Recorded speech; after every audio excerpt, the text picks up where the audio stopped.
I can't make this up. I can't make this up. I can't make this up.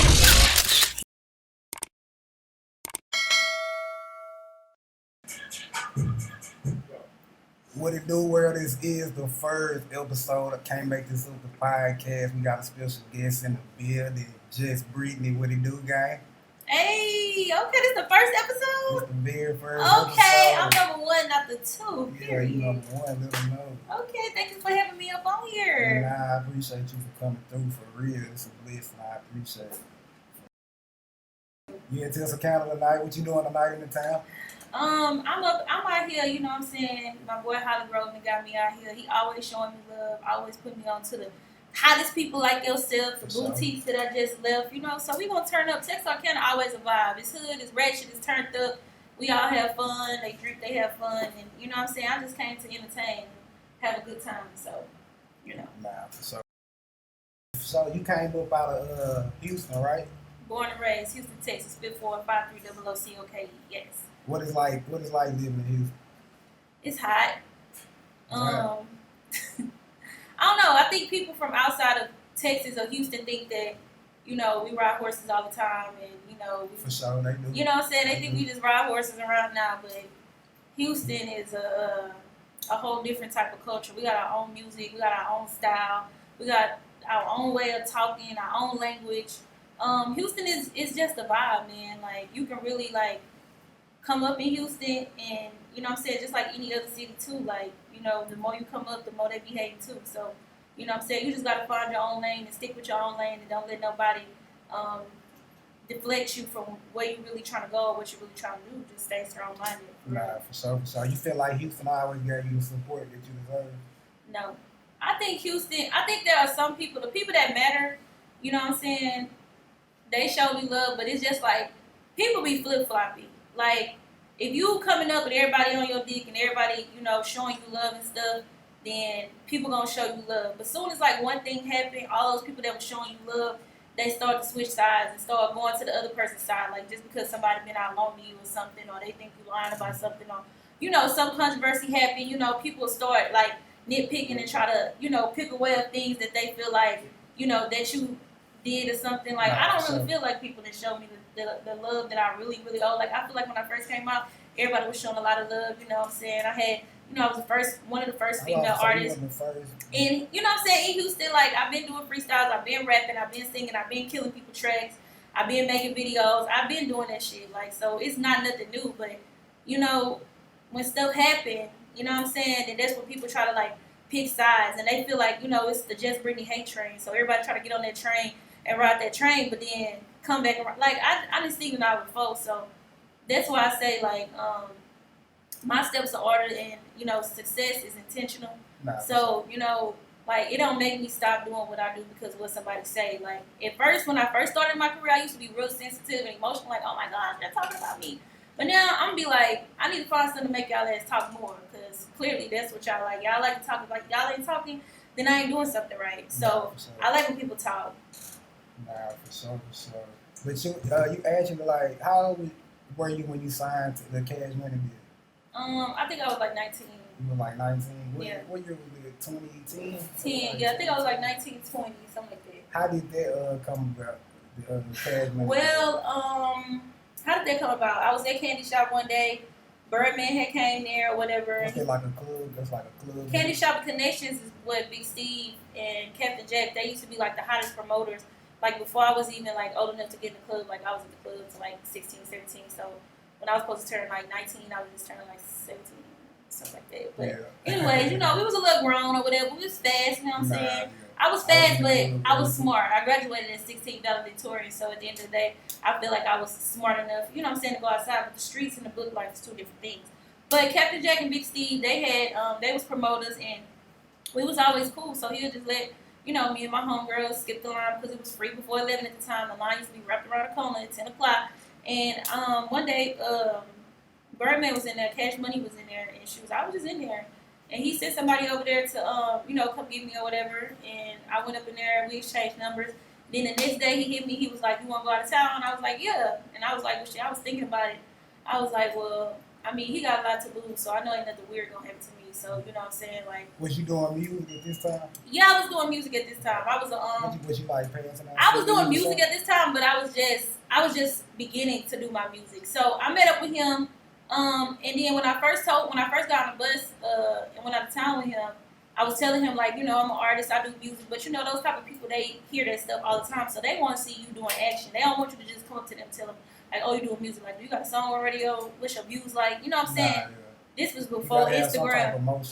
Right. This was before Instagram and all of that came on, so it wasn't like no social media. So we met, we hung out, or whatever the case may be. Like probably like a couple of months later, almost a year later, I came out with "Call Me for That Good." "Call Me for That Good" was on the radio. And then when we met again, I told him now I got a song on the radio because I told him, I said, all right, I'm gonna do the work and then I'm gonna come back and I'm gonna show you the work that I did so you can really believe in me. So when the song got on the radio, I came back and told him. He was like, oh, you know, he got me with his lawyers. My lawyers got with his lawyers. We signed the deal. He signed me off that one song, "Call Me for That Good."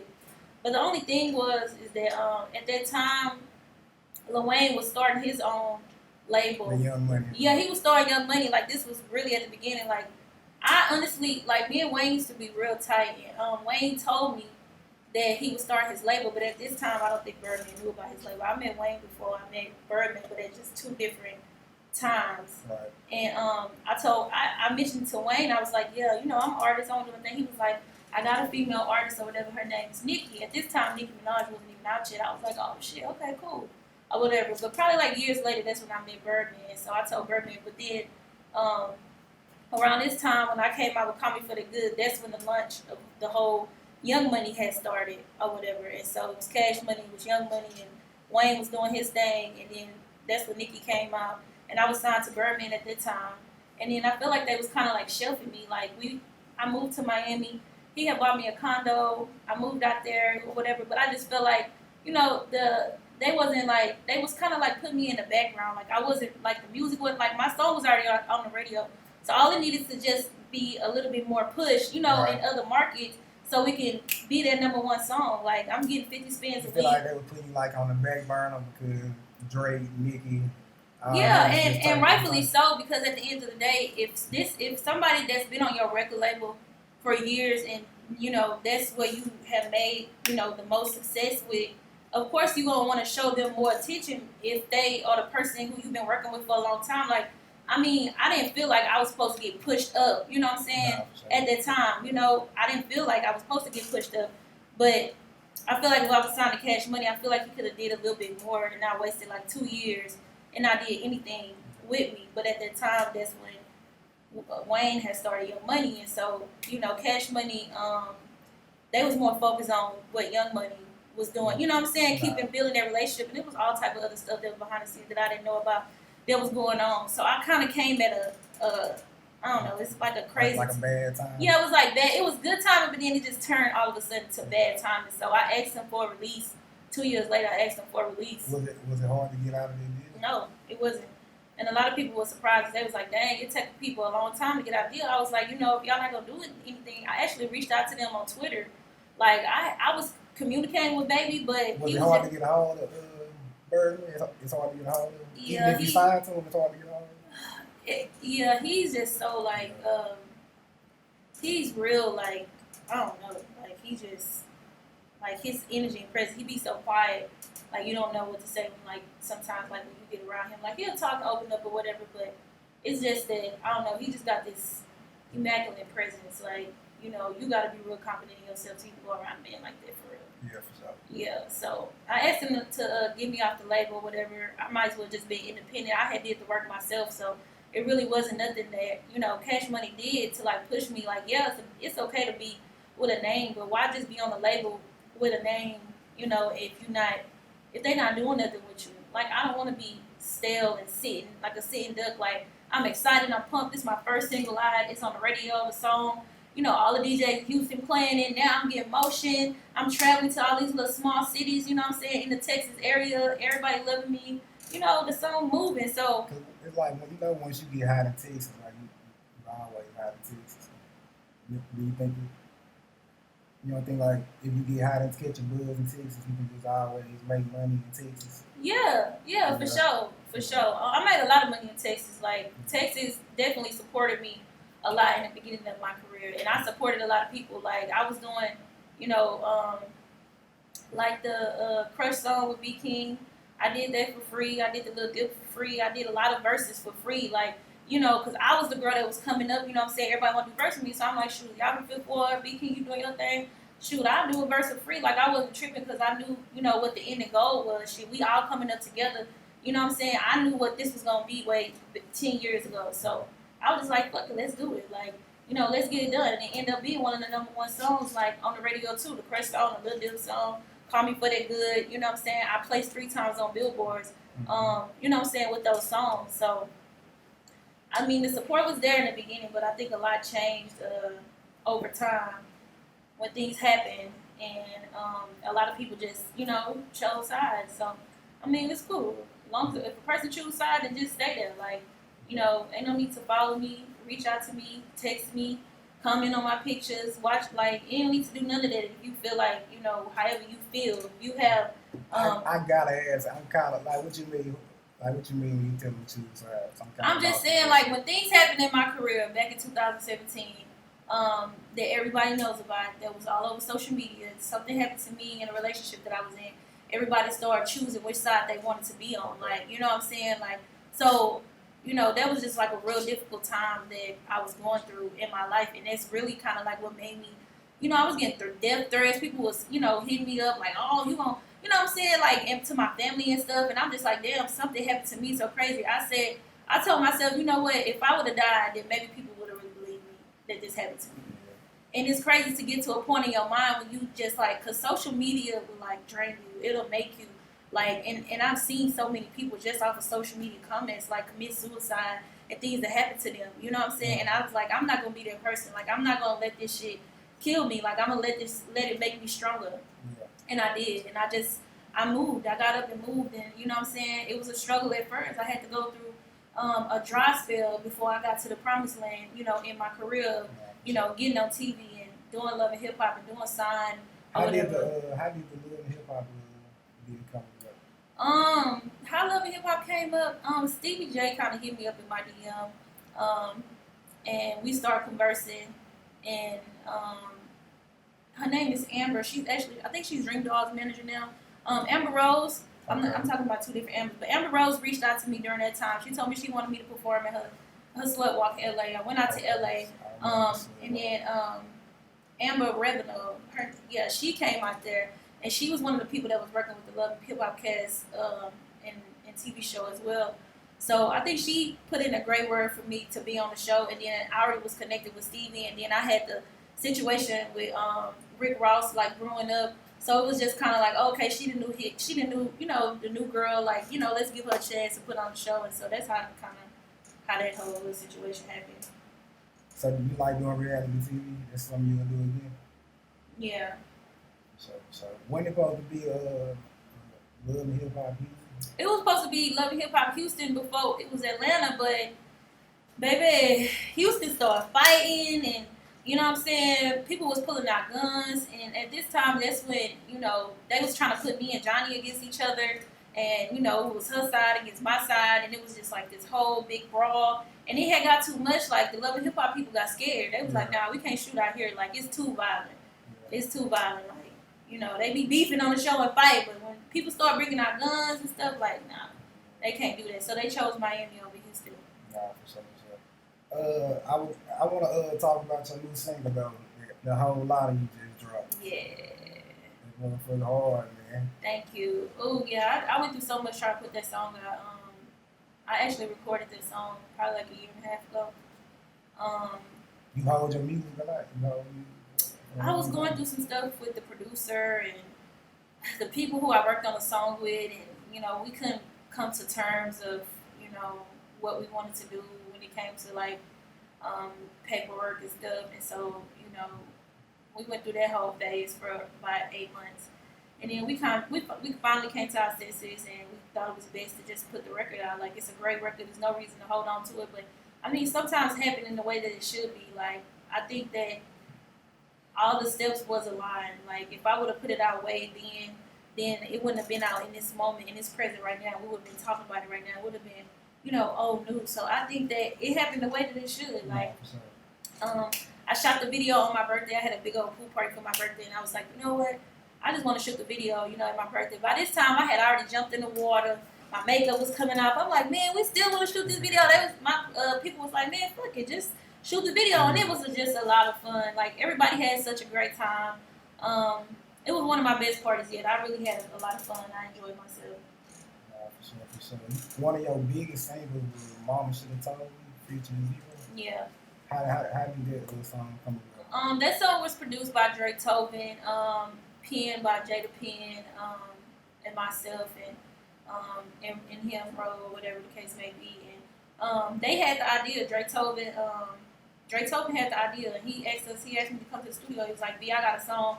I want you to come or whatever."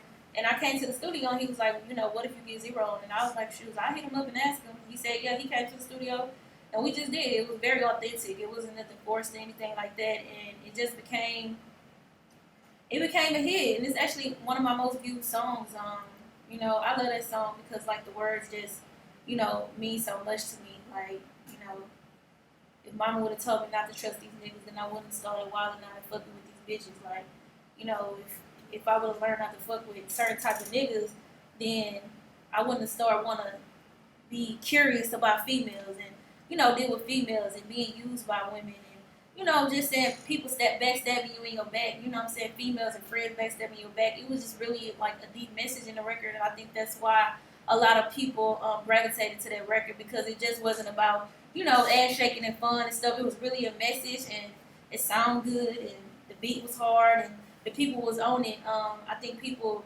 kind of related to our story, like individually, his and mine, of what we came up from. Like, people know I used to be a dancer, and some of the things that I've told people over the course of time in my career, like the things that I have experienced. So just to put that kind of in a song, like it touched people's hearts. And like one thing Drake told me said, "Well, lead the heart, reach the heart," and I think we definitely touched a lot of people's hearts with that record. For sure. But yeah, so did the video? So you shoot no video for the Call Me For That Good? So what happened was they shot a video for Call Me For That Good. He flew me out to Miami. We shot the video and everything, and they never put the video out. Like, the video was never. What happened was I actually shot a video to Call Me For That Good, like on a low budget, like when it first came out. Like, you can go look up just Brittany Call Me For That Good. It's trash, but I mean, in that moment of time when I did it, I thought it was lit. But yeah, we ended up shooting a video for the song, and they never just put the video out. They actually put it out on Roast on Hip Hop. That's it. And I was just like, that could have just did so much, and I just kind of. Is that why you kind of wanted to get out of the deal because you're like, "Dang, I gotta get my videos up"? Yeah, I mean, it was no point for me to stay in somewhere like this. Is like staying in a relationship, and your nigga not giving you no attention. Y'all not, gelling. Y'all not communicating. You know what I'm saying? But you just in a relationship just to say you in a relationship with somebody. Like, I don't want to be in a relationship with nobody if it ain't, if the relationship ain't transparent. If we both ain't communicating. We both don't on the same page. Like, we on two different pages. Nah, you thinking about somebody else in the past or in the future, then, you got to go that way. And I'm going to do my own thing. Rather I don't get in a relationship for years or rather I be single. It don't matter. Like, I'd rather be single than be in a relationship or a partnership with somebody who's not, like, I'm not getting pleased. Right. Get on it. Did you start out stripping? Yeah. Mm-hmm. I started dancing when I was like 18 years old. Do you feel like that kind of helped with your music career? It helped pay for my music career. Yeah. Okay. Yeah. It helped pay for it. And the only reason why I started dancing because at that time I was I thought I was in a relationship with somebody and they kind of used me. And I used to be in Candy Shopping Connections all the time, and this guy named Big Keith, he came up to me, he had a card, he was like, "Man, you need to come dance in my club." I'm like, "Dance at your club?" Like, nigga, I'm already dancing. He was like, "Nah, not that type of dancing, stripping." And I'm like, stripping. So mind you, when he see me in the club, I'm dancing, I'm doing the ratchet, I'm winning grills, and you know what I'm saying, all the prizes, money prizes and stuff. I'm thinking that's the type of dancing he talk about. So after that situation happened with me and this guy at the time, I remember that I had that card, and I was like, man, I was just so hurt. I was like, you know what, I don't even want to be in these clubs no more because I know I'm going to see him, and then I'm not going to want to be there. So I called the car. He was like, yeah, come to my club. It was called Blue Flame in Houston. And I went there, and I was like, hey, is Kitty there? And they was like, yeah. And I went through the curtains, and I seen the lights, and I seen the girls dancing on stage, the money and everything. I was like, yeah, this is where I need to be. And I danced on the backstage, and then I just came up from there. I just went there, then I went to Dreams. Then that's when DC did Platinum. What's it called? Platinum, I think? Yeah. Platinum. Yeah, I just went there, and then I did Harlem Nights for a second, and I started just, moving around. Like, I was the number one dancer. Like, niggas came to the club to see me. And I stacked my bread. At that time, Common for the Good was on the radio, and a lot of other songs on the radio. And I was like, damn, I can't keep dancing and try to do a career because it's people that's coming in the club that's like, ain't you the girl on the radio? But a lot of girls then, like Cardi B. But before Cardi B, before all of them people, like, you know what I'm saying, I wasn't knowing of those people when I was in my struggle. I wasn't looking at nobody else's life and like, oh, they're doing it, so let me do it. I didn't know about them, you know what I'm saying? So I was trying to figure it out myself, not by nobody else's story, but I was making my own story, my own way at the time. So I didn't know, like, okay, somebody else doing it, so you do it. Even if so, like, I'm not going to do something because somebody else doing it. Like, I'm going to figure it out because it's all a part of my journey. So at that time, I was figuring it out, and I quit, and I just went straight and did my music. Nah, for sure, for sure. What can we look forward from you for the rest of 2022, going into 2022? I got a new project that I recorded that I'm dropping. It's called Outside. And, yeah. You going to have any features on that tape? I don't know. Look forward to it. I might see some people up on there. You got any like female rap features? Anybody you want to work with in the industry? That you hadn't already worked with? You don't work with a lot of people. I already read some of the I definitely want to work with Megan for sure. I think it's long overdue that me and Megan. Most definitely. That's gonna turn Houston all the way up. Just really Megan Thee Stallion. Yeah, that'll be lit. I like Cardi too. I like Nicki too. Like, it's a lot of dope female rappers out there. Like, so. And I want to work with Drake too. I like Drake a lot. I like his music. I've been a fan. What you think about Drake's new album? Everybody had a mixed review. That's too. I think his music. I think that's just like there are different genres of music, and if you don't listen to that genre of music, you don't click on it. I think he made us an album. I really think it's genius. I think he made an album for a whole different genre. So that means he's touching people that he haven't touched. Like, he got us in the chokehold. Like, we gonna listen to whatever he put out, but it's okay to expand your horizon. You know what I'm saying? To touch other people, and if everybody not gonna understand what you're trying to do, especially when, you know what I'm saying, you like a mad magician. Ain't nobody gonna understand the problem when you're trying to make it, but when they see at the end, they're gonna be like, oh, this is why he did what he did the way he did. So I think it's tight. But I really appreciate you coming through, blessing my show like this, man. It's really a blessing. I hope everybody tune in, everybody go get that. What's the name of that album from the drop? Well, right now we gonna focus on whole lot of the videos on YouTube. Y'all make sure y'all gonna run the numbers up. I'm doing a contest. Whoever can make up the best dance to my song, I'm giving away cash prize. And I'm probably doing it for the month of July, or probably like the next 2 weeks or so.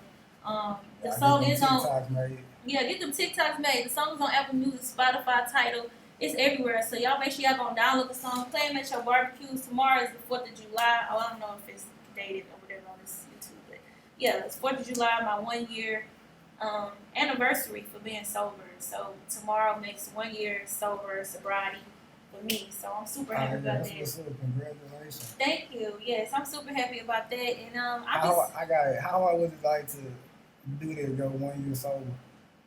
I just made up my mind. Like, I've been in this lifestyle for a long time. Drinking, popping pills, doing whatever, you know what I'm saying, to mask a lot of insecurities and things and challenges that was going on back home, and personal stuff that I was going through. So I think that a lot of times people, that's why they call it wine and spirits, because it's like a different spirit. It's a more confident you when you do drugs or when you drink alcohol and stuff, but it's only a temporary release because you still got to sober back up and get back to the reality of what's going on in the now.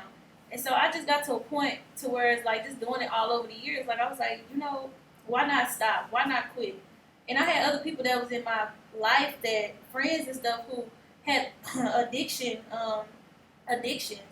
And I went back home into Houston last year, and I seen one of my friends who was, at one point this big old star, and she had an addiction to alcohol. And I told her I would quit with her, and she quit a little bit after me. But November would be her 1 year anniversary, and mine is in July. So How important is it to like have this support system, like have people support you during like this process? I feel like it's very important. Like you can heal somebody with love. Somebody's sick, somebody's down, you can heal them with just loving on them. Like if somebody know like that they got somebody who love them, they can get healed just by you loving on them. Nobody who got no support, if you don't got no support, nobody that's loving on you, it makes you weak. Love makes you strong. So that's why you gotta pour into people. No matter where they at in life or what they going to, if you pour into people, you can heal people through love. And I think that's very important to just, show people that you care. That's what's up, man. We got you, Brittany, in the building, man. Appreciate you for coming through. Thank you so much. Make sure y'all download my new single called Lotta. And we right here on HD Visuals. Can't make this up the podcast. Let's go. Can't make this shit up at all. Real talk.